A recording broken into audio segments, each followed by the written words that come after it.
Good afternoon. Take 2 of this video. Some naked dude just walked past while I was filming the first version, which can't have on YouTube, so I had to stop the video and restart. Byron Bay, of course, you never know what you're going to get. So, today I'm going to talk about, I can't get my brain right now, I'm too short.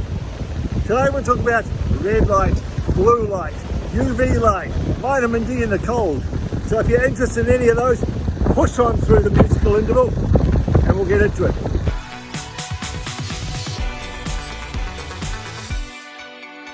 Okay, so I think in the background once again you can see Julian Rocks, which is where I did my dive instructor training. Amazing diving.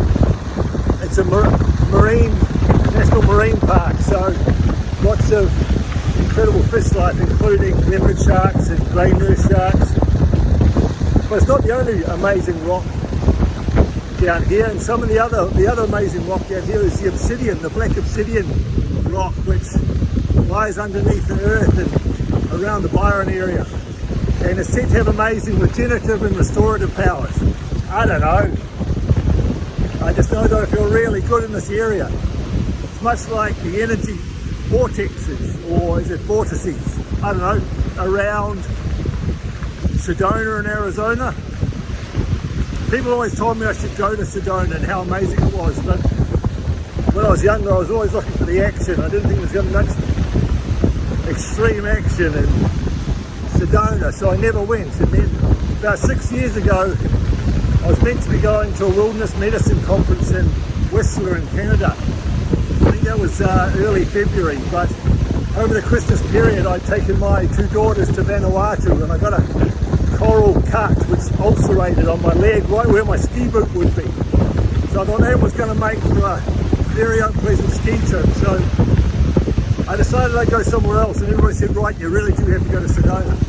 And I was also going to Dallas to catch up with Doug Kaufman and do his Know the Cause TV show, and I knew that Sedona and Arizona weren't far from Texas, so I thought, right, Sedona, here I come. So I flew into Phoenix, hired a car and started driving out, passing all those cactus arms, cacti, on the way up through the desert, wondering where I was going to see this magic red rocks. And then I finally arrived. It really was incredible, and I really did feel amazing here, and I don't know if it's anything to do with energy vortexes.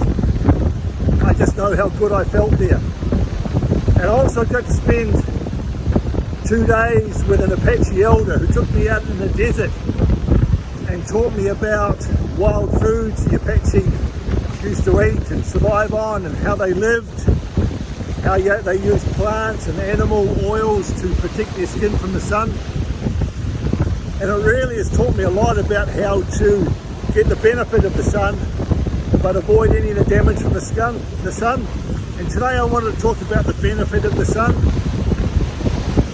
And that's why I'm going to talk about red light, blue light, UV light. So the easiest way to think about it is in the morning there's lots of red light and not much UV light. Midday there's lots of blue light, lots of blue light and lots of UV light. And the evenings lots of red light and not much UV light. Now they all have their benefit.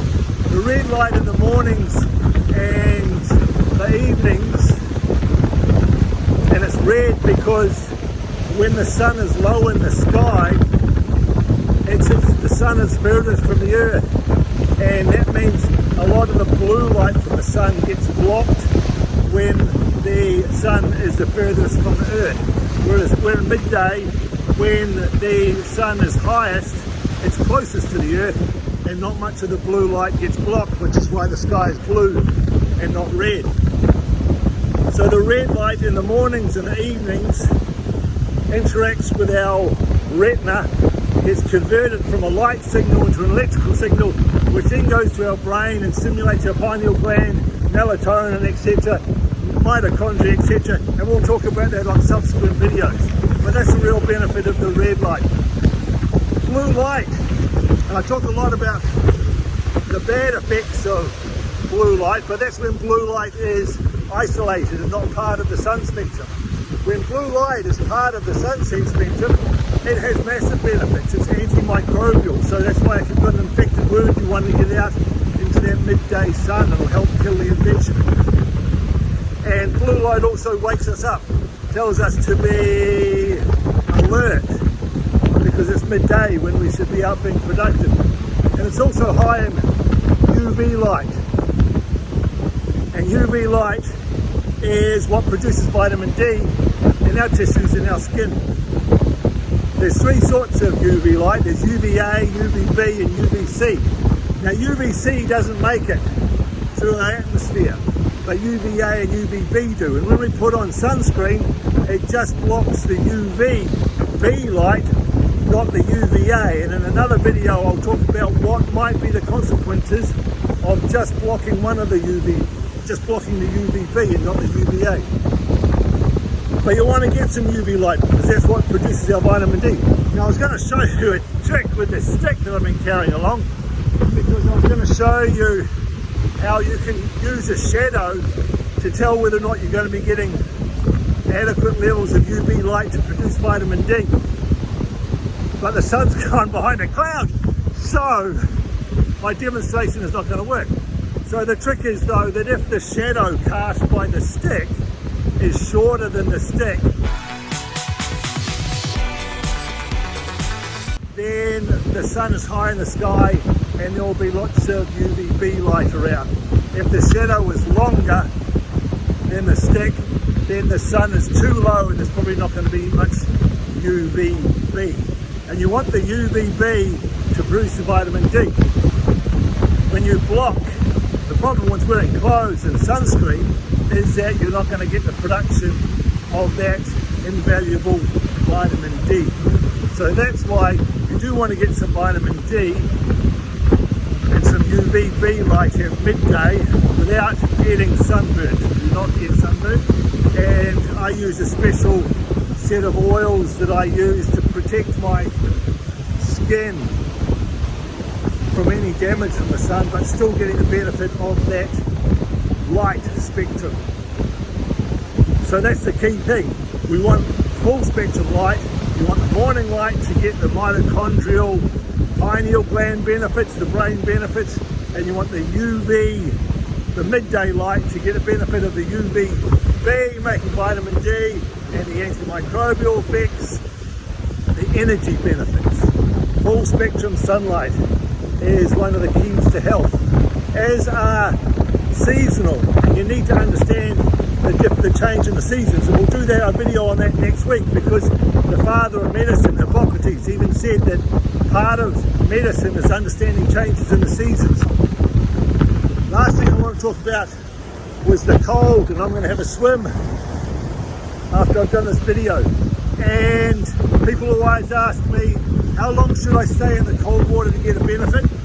It's a bit like asking me, how long should I stay in the sun to get adequate vitamin D? It's impossible to say because there's so many variables. But with a basic principle of the cold is that we're getting in cold water because we want to stimulate the mitochondria. We want to get cold, so then we have to warm ourselves up with our thyroid gland, our mitochondria, and our gut microbiome. Those are the three ways we warm ourselves up. So just remember that. The benefit of cold water comes from having to warm ourselves up through our microbiome expanding and heating up, our mitochondria heating up, producing more brown fat, and our thyroid releasing more thyroid hormone. How long do you stay in? Well, I stay in until I can't control my shivering anymore. And that's going to differ on every day and water temperature, etc. Obviously, it's going to take me a lot longer to get cold if the water's 30 degrees versus 10 degrees. The other benefit, of course, is training in cold water so that you can control your autonomic nervous system and stay in that cold water longer. So it's a trade-off between time. I mean, it's great when the water's 30 degrees and I'll still get a benefit, but for a benefit I've got to be in for 3 hours. And I don't know about you, but I don't have a lot of 3-hour blocks spare. Problem is, when the water's 10 degrees, I can't stay in for as long. So there's always a trade-off with these things. It's the same thing with the light. How long can I stay out in the light before I have to cover up because I've had too much sun. It varies every day, so it's a matter of just getting some experience up and understanding. Keep watching these videos as I teach you about that.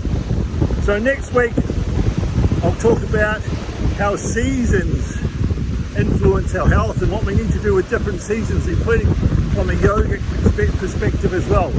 So thanks for watching, everybody. Hope you're having a great Friday. It's a beautiful day down here, unseasonably windy at the moment down here, but nonetheless it's a beautiful day. Have a great weekend, everyone. Peace and love. See you next week. Bye.